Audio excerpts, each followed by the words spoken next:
Charleston is one of the foundational steps in shuffle dancing. You will see it in almost every single combo in some variation. And yes, the Charleston is very much like the 1920s Charleston. So this video is going to be a very detailed breakdown of how to do the Charleston, starting all the way from how to do a heel pivot. Okay, so step one, we're just going to begin with basic parallel heel pivots, just like this, side to side, and then back across. Now this should be pretty intuitive because both feet are doing exactly the same thing. So what I want you to focus in these heel pivots is making sure that this arc you're making is really wide. So you can see that I am almost doing a full arc here. I'm almost parallel this direction, switching to almost parallel this direction. You want to try to get as wide an arc as you can, not these little baby arcs. And if you find doing these really wide arcs a little bit challenging, that's okay. You're just not used to going way up onto your toe and way up onto your heel in order to reduce friction to get across the floor. Now, I know I'm going to get a lot of comments of people saying, I can't do that because my shoes are too sticky. And the reason your shoes are sticking to the floor is because you have a lot of contact with the floor initially until you develop some ankle strength to really be able to get up onto your toes and up onto your heels. If I'm trying to pivot across the floor completely flat, I have a whole lot of friction. And if I go a tiny bit up onto my toes, I still have a whole lot of friction. If I go way up onto my toes, I have almost no friction. That does take some time to develop your ankle muscles to be able to do that, especially on the heels. Most of us can tiptoe pretty well, but not many of us can walk on their heels very well. We're not used to this movement. So what you might find is that when you're doing your parallel pivots, you're doing way better when you're up on your toes. You're doing not so great when you're up on your heels. Okay, so that's step one. Practice getting those arcs as wide as you can. Okay, step two, we're going to level that up a little bit. We're going to do what we call opposite pivots. And I'm just going to have you do singles here. So what we're going to do here is instead of parallel pivots, we're going to be doing opposite pivots. Toes together, heels together. So we're starting toes together. In order for me to move one direction, I have to lift one toe, and at the same time, I have to lift the other heel. So this is a little bit of a mental thing. So toes together, I'm making kind of a little triangle with my feet here. I'm going to lift one toe, I'm going to lift one heel, and now I've created another little triangle in the opposite direction. Then I'm going to go back and do the same thing on the other side. Lift one heel, lift one toe. And then once you've got that down from a single standpoint, try putting them together. Toes together, heels together. Back again, toes together, heels together. Stay on one side until you've really committed that to memory. Toes together, heels together. And then once you're comfortable with that, switch it over to the other side. Toes together, heels together. Toes together, heels together.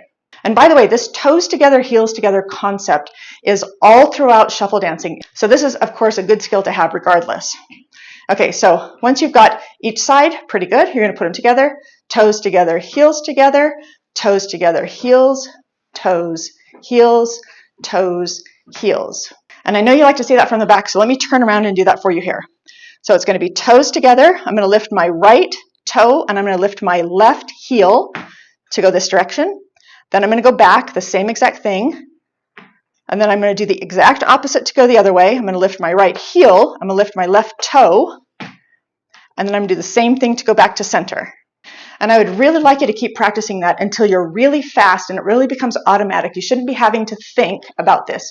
You should be able to have a conversation, talk to somebody, and your feet just keep going, doing what they're supposed to be doing. That is when it's completely committed to muscle memory. Okay, if you've made it this far, time to move on now to step three, which is the pigeon-toed perch. Almost all shapes are going to start with some kind of a pigeon-toed move because then on the count, we can land pretty easily with our heels in.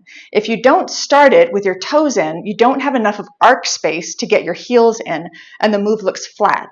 So when we start the Charleston, we're going to start on a pigeon-toed perch, which is both toes are pointed in.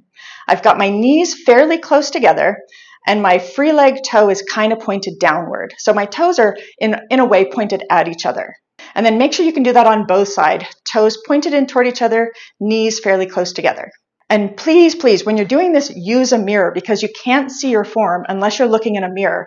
And I see a lot of people who think they're doing this, but they're actually doing this. Okay, and once you're able to do the pigeon-toed perch really well on each side, then we're going to move on to actual step one of the Charleston.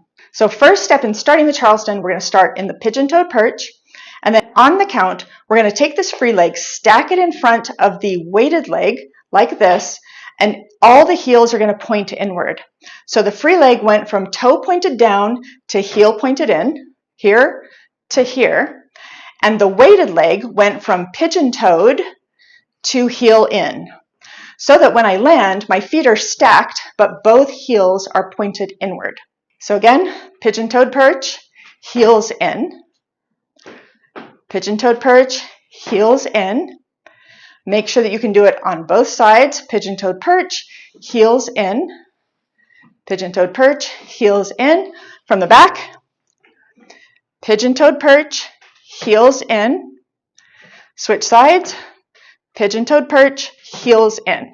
And when you're doing that, you really don't need your feet to be very, very far apart. You're not trying to do a heels in like this.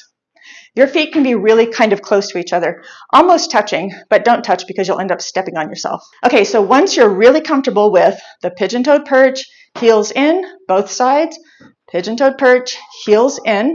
Now we're going to move on to step 5 of the Charleston, which is really the second step in the actual move. And that is changing feet. So I'm actually going to show you this from the side. I'm starting here with a pigeon-toed perch. When I go heels in, I'm going to go right about here, so I'm not touching. Both of my heels are pointed inward. But right now, all of my weight is on my back foot because that's the one I just came off of. So I can like literally pick up this foot. All of my weight is on the back foot. But I'm not going to be able to change feet unless I shift my weight. So from this position, fully weighted on the back, all I need to do is slightly shift forward, and now all my weight is on the front. I can actually lift my back foot up. So I went from fully weighted here to fully weighted here. Okay, and then once I am fully weighted on this front foot, now the back foot can return to the perch position. But the weighted leg now, which has its heel pointed inward, has to shift the heel to point outward so that I can get back into the pigeon-toed perch. Coming off of the first step, I'm going to shift my weight to the front leg. The back leg is going to kick up. My front, now weighted leg, is going to pivot so that I am toes in.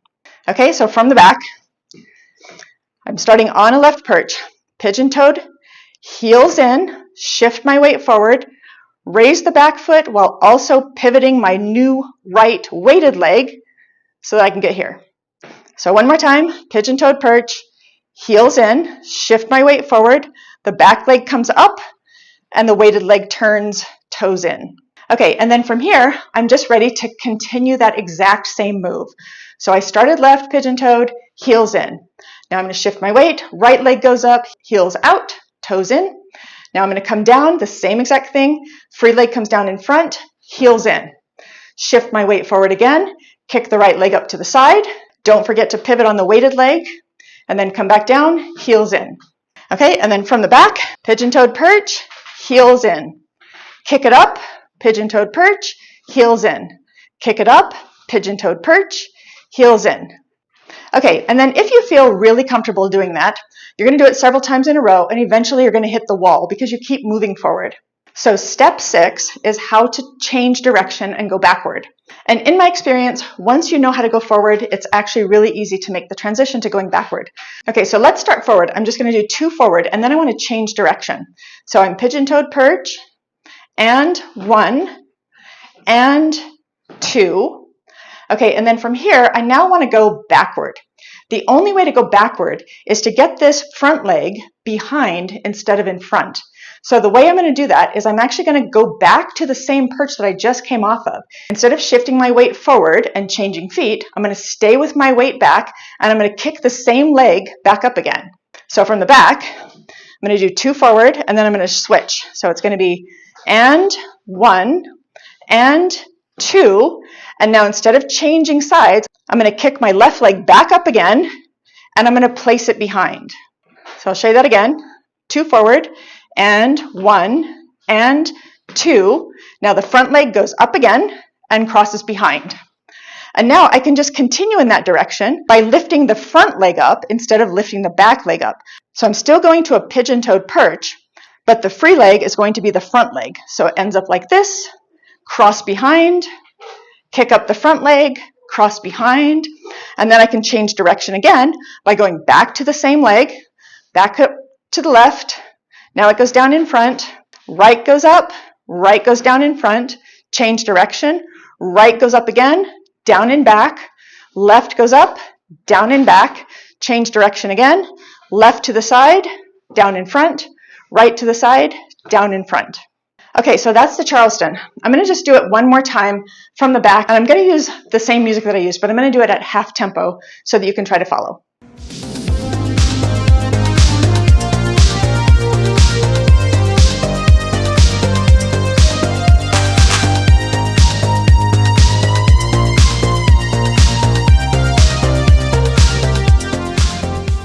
Okay, so that is the Charleston. Please reach out if you're having any problems with this. Thank you so much for watching. See you next time.